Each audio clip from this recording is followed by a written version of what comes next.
The 4 hour work week book के author Timothy Ferriss बोलते हैं कि 14 साल की उम्र में ही वो आइसक्रीम पार्लर में जॉब करने लग गई। उनके बॉस उनको काम समझाते थे कि किस तरह उनको काम करना है, पर वो अपने हिसाब से काम करते थे। उन्होंने 8 घंटे की सफाई का काम 1 घंटे में निपटा दिया था और बाकी के टाइम में वो कुंफू कराटे की प्रैक्टिस करते थे। जब उनके बॉस को ये बात पता चली तो अगले ही दिन उनको नौकरी से निकाल दिया और बॉस ने उनसे कहा कि एक दिन तुमको पता चलेगा कि हार्ड वर्क क्या होता है। पर टिम पेरिस बोलते हैं कि मुझे आज तक पता नहीं चला कि हार्ड वर्क का मतलब क्या है। The 4 hour work week. Tim Ferriss इस बुक में कुछ आइडिया बताते हैं जिसमें आपको घंटों तक काम करने की जरूरत नहीं है।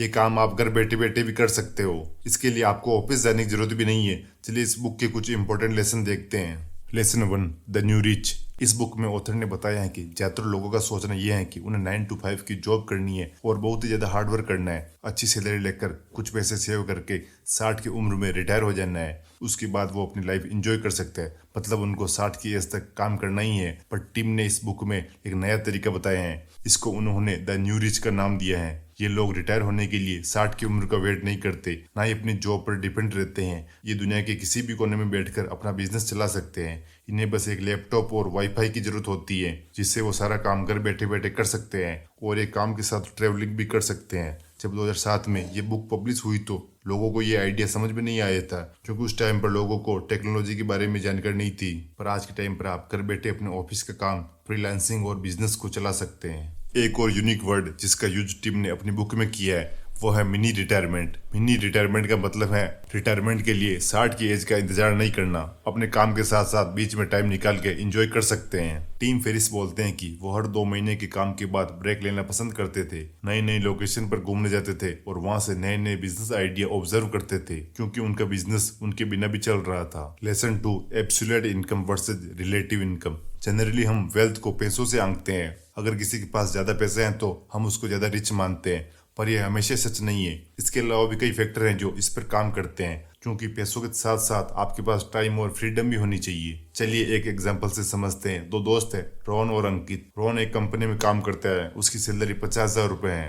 अंकित फ्रीलांसिंग और एफिलिएट मार्केटिंग से 40,000 रुपए कमा लेता है। अगर मैं आप सबसे ये पूछूं कि दोनों में से ज्यादा रिच कौन है तो आप कहेंगे कि रोहन, क्योंकि उसकी सैलरी अंकित से ज्यादा है, क्योंकि हम उनकी इनकम को एब्सोल्यूट इनकम की तरह देख रहे हैं। अगर हम उनकी रिलेटिव इनकम की बात करें तो रोहन हफ्ते में 50 घंटे काम करता है और दूसरी तरफ अंकित हफ्ते में केवल 25 घंटे ही काम करता है। रोहन 1 घंटे का 240 रुपए कमा रहा है और अंकित हफ्ते में केवल 25 घंटे ही काम करता है और वो 1 घंटे के 380 रुपए कमा रहा है। अब बताइए कौन ज्यादा कमा रहा है? रोहन हफ्ते में बहुत ज्यादा काम करता है तो उसके पास ज्यादा टाइम नहीं रहता है कुछ और करने को, और वही अंकित के पास काफी ज्यादा टाइम बचता है जिससे वो अपनी स्किल पर काम करता रहता है और अपने बिजनेस को भी ग्रो कर सकता है। क्योंकि अगर रिलेटिवली देखा जाए तो अंकित के पास अपॉर्चुनिटी ज्यादा है जिससे वो कुछ ही सालों में रोहन को पीछे छोड़ देगा, क्योंकि अंकित के पास रोहन से 25 घंटे हर हफ्ते ज्यादा है। अभी तक हमने इस कॉन्सेप्ट को टाइम के साथ कंपेयर किया है। अगर हम इसकी कंपैरिजन पेज के बेसिस पर करें तो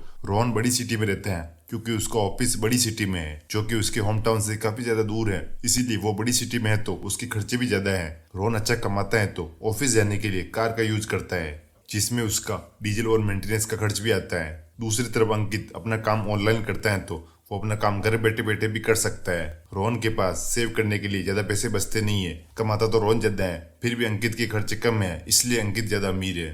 लेसन 3, आउटसोर्सिंग। ऑथर टीम बोलते हैं कि हमें सारा काम खुद से ही नहीं करना है, बल्कि जो काम आसान है पर उसमें टाइम ज्यादा लगता है तो आप वो काम दूसरों से करवा सकते हैं। पहले मैं भी सोचता था अमीर लोग गाड़ी चलाने के लिए ड्राइवर क्यों रखते हैं, खाना बनाने के लिए शेफ क्यों रखते हैं, घर के कामों के लिए मेड क्यों रखते हैं। पहले मैं सोचता था ये अमीर होते हैं इसलिए इनको ये काम करना अच्छा नहीं लगता, पर सच तो ये है कि इनको टाइम की वैल्यू पता है। वे जानते हैं कि अगर वो सारे काम आउटसोर्स कर देंगे तो उनके पास ज्यादा टाइम होगा और टाइम से वो और काम कर सकते हैं और अपने बिजनेस को और ग्रो कर सकते हैं, और उस टाइम में वो इन लोगों की सैलरी से कई ज्यादा पैसे कमा सकते हैं। इसीलिए वो ऐसे लोगों को हायर करते हैं। इसीलिए आपको भी अपने बिजनेस को आउटसोर्स करना है। वही काम करे जो आपके अलावा कोई नहीं कर सकता।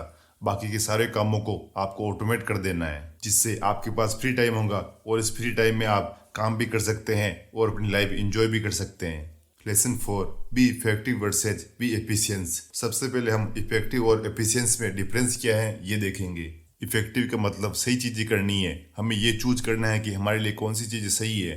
एफिशिएंस का मतलब है चीजों को सही तरीके से करना, ऑथर कहते हैं कि अगर आपको द न्यू रिच की कैटेगरी में आना है तो इफेक्टिव बनना होगा। आपको वही काम करना है जो आपके लिए सही हो, न कि हर काम को करते जाना है। आपको उन कामों को एलिमिनेट करना है जो आपके लिए इम्पोर्टेंट नहीं है, क्योंकि वह काम सिर्फ आपका टाइम ही वेस्ट करेगा। टिम फेरिस यहाँ पर एक और बात कहते हैं, लेस इज नॉट लेजी। अगर आप कम काम करते हैं तो इसका मतलब ये नहीं कि आप आलसी हो। हमारी सोसाइटी के हिसाब से जेंटलमैन वही है जो सुबह जल्दी उठकर ऑफिस चला जाए और वहाँ पूरे दिन काम करता रहे।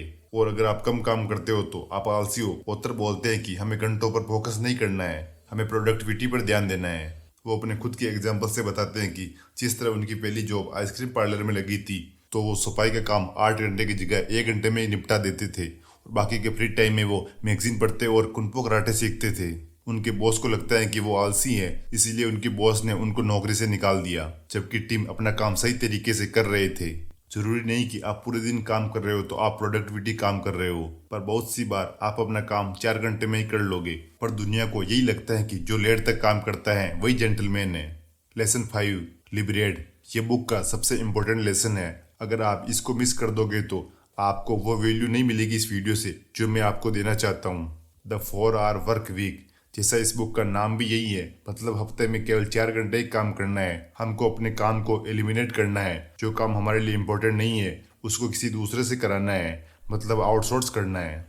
हमारे पास बहुत सारा टाइम होगा दूसरी चीजें करने के लिए, जैसे आप कोई कोर्स बनाकर ऑनलाइन सेल कर सकते हो। इसके लिए आपको कहीं जाने की जरूरत नहीं है, आप घर बैठे वो कोर्स बना सकते हो और पैसे कमा सकते हो। और आप कोई भी प्रोडक्ट बनाकर ऑनलाइन फ्लिपकार्ट या अमेजोन पर सेल कर सकते हो।